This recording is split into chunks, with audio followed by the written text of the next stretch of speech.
elephant was ruptured or dilated his muscle. He become very weak. He cannot. ویڈیو بنوائیں اپنے کاروبار کی ترقی کے لیے، اس نمبر پر وائس نوٹ بھیجیے۔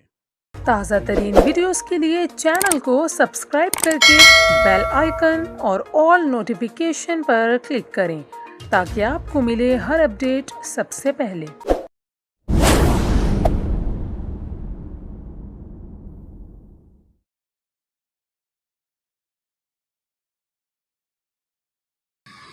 بسم اللہ الرحمن الرحیم، السلام علیکم، میں ہوں فہیم صدیقی۔ تو ویورز، پہلی عید آ گئی نور جہاں کی وفات کے بعد۔ نور جہاں اور مدھوبالا کراچی کے چڑیا گھر میں لائے گئے تھے کافی سالوں پہلے، اور اب ان میں سے ایک ہاتھی جس کا نام نور جہاں ہے، اس کی وفات ہو گئی۔ کن حالات میں ہوئی، کیا ہوا، یہ سب کچھ ہم جانتے ہیں اس ایک چھوٹے سے ویلاگ میں۔ یہ مدھوبالا ہے، جس کو اس کا کیئر ٹیکر کھانا کھلانے میں مصروف ہے، کیلا کھلایا جا رہا ہے اسے، اور پریشان ہے کیونکہ دوسری طرف نور جہاں کا علاج ہو رہا ہے۔ یہ دیکھ رہے ہیں آپ، کرین لگی ہوئی ہے بڑی سی، جس کی مدد سے نور جہاں کو پکڑ کے کھڑا کیا گیا ہے، اور اس کا فوراً ٹیم جو باہر سے آئی ہے علاج کر رہی ہے۔ نور جہاں 17 سالہ افریقی ہاتھی تھا۔ کئی مہینوں کے دوران اس کی صحت بہت خراب ہو گئی، اور اس مقصد کے لیے باہر سے ٹیم کو طلب کیا گیا۔ 4 پاؤز کی ٹیم ڈاکٹر عامر کی قیادت میں یہاں پر آئی کراچی زو میں، اور اس نے یہاں پہ ان کا علاج کیا اور کافی کوششیں کی اس سلسلے میں۔ 22 اپریل سن 2023 کو نور جہاں کے مرنے سے پہلے اس کی حالت بہت خراب ہو چکی تھی، اور اس دوران وہ علاج کے بعد جب 4 پاؤز کی ٹیم نے اس کا علاج کیا تو وہ پانی کے پونڈ میں بھی گر گئی۔ علاج کے بعد یہ صورتحال ہے اس وقت اس انکلوجر میں یہ ہاتھی موجود ہے جس کا نام نور جہاں ہے۔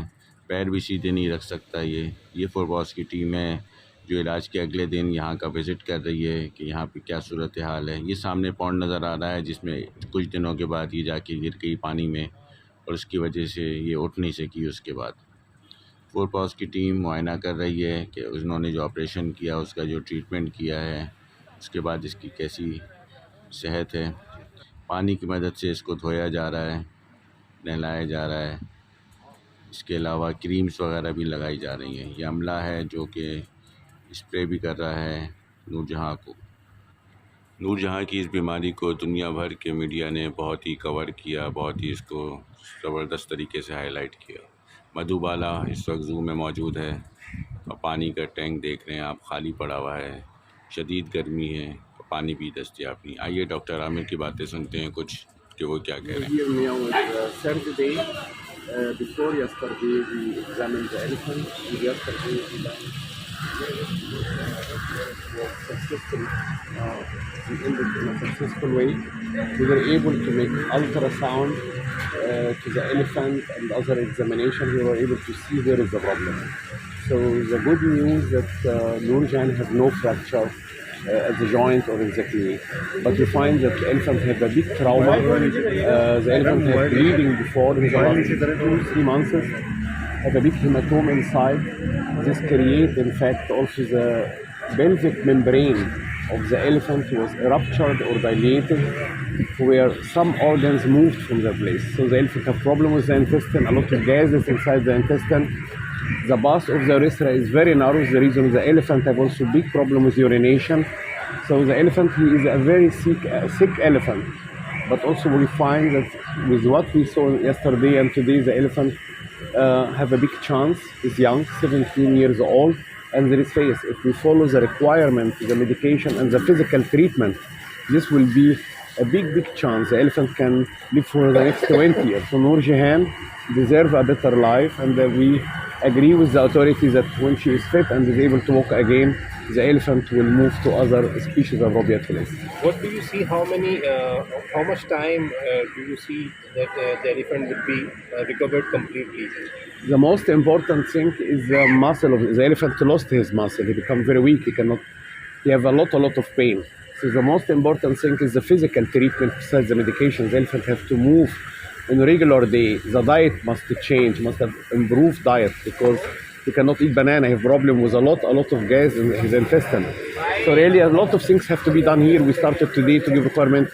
The elephant lives today on a sand because he can. ایک طویل قانونی جنگ ہوئی، کورٹ میں مقدمے چلے، جانوروں کے حقوق کی تنظیم اور مختلف اداروں کی مداخلت کے بعد کراچی کی چڑیا گھر میں موجود 17 سالہ افریقی ہاتھی نور جہاں کی وفات ہو گئی۔ کیسے ہوئی؟ یہاں موجود ایک تالاب میں وہ ٹریٹمنٹ کے کچھ دنوں کے بعد گئی اور وہاں گر گئی یا پھنس گئی۔ اس واقعے کے بعد نور جہاں پچھلی ٹانگوں پہ کھڑی نہیں ہو سکی۔ لوکل ڈاکٹروں نے اور فورپوس کی ٹیم نے وایا موبائل بہت کوششیں کیں کہ کسی طریقے سے اس ہاتھی کی، نور جہاں کی جان بچائی جا سکے، لیکن ایسا نہ ہو سکا۔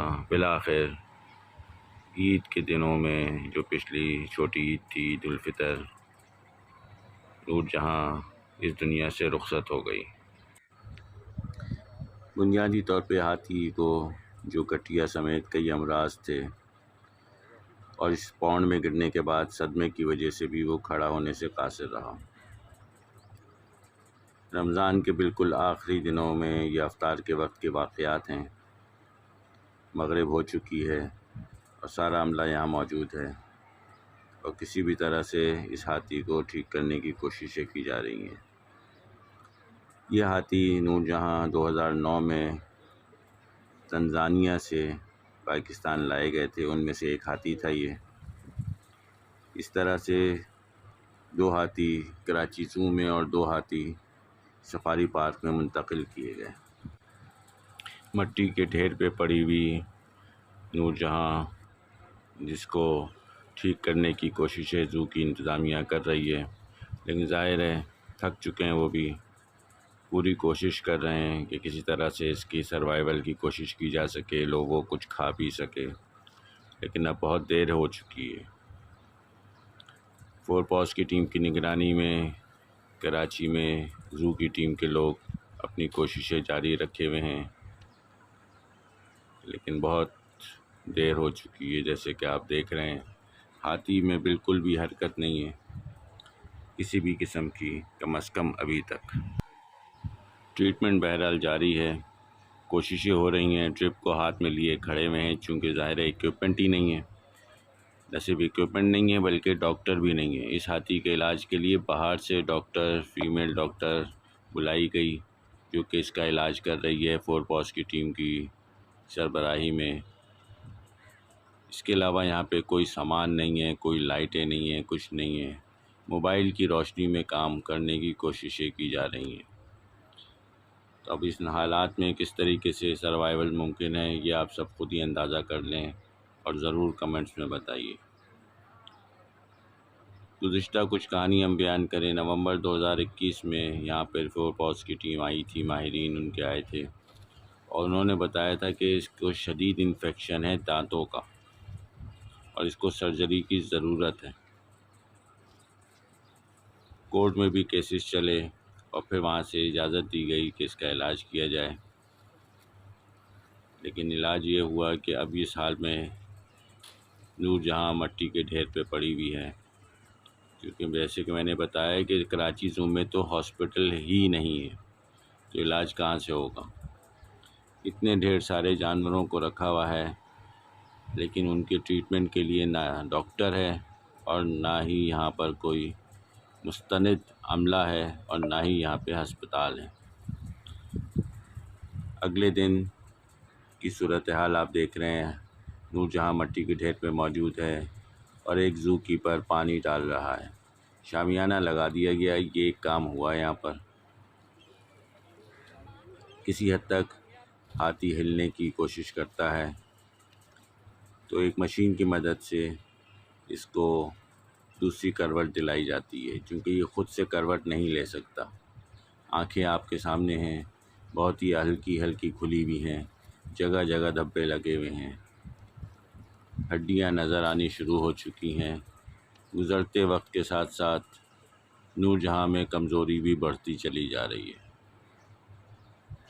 یہ سلسلہ کب تک جاری رہے گا یہ تو اللہ ہی جانے، لیکن بہرحال جانوروں کے ساتھ دیکھ بھال اگر اچھی نہیں ہو سکتی تو ان جانوروں کو نہ لانے کی ضرورت ہے اور نہ ہی رکھنے کی ضرورت ہے، کیونکہ یہ بہت ہی تکلیف دہ عمل ہے۔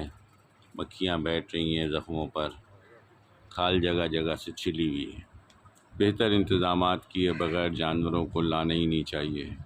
آپ کے پاس اگر سسٹم نہیں ہے، ڈاکٹرز نہیں ہیں، اسپتال نہیں ہے، یہ ایک آپ اوور ویو دیکھ سکتے ہیں۔ ہتھنی کا انتقال ہو گیا اور یہ ہے اس کا مزار، یہ درخت کے ساتھ جو کھدی ہوئی نظر آ رہی ہے جگہ، یہاں پہ ہتھنی کو دفن کیا گیا ہے، مٹی کا ڈھیر۔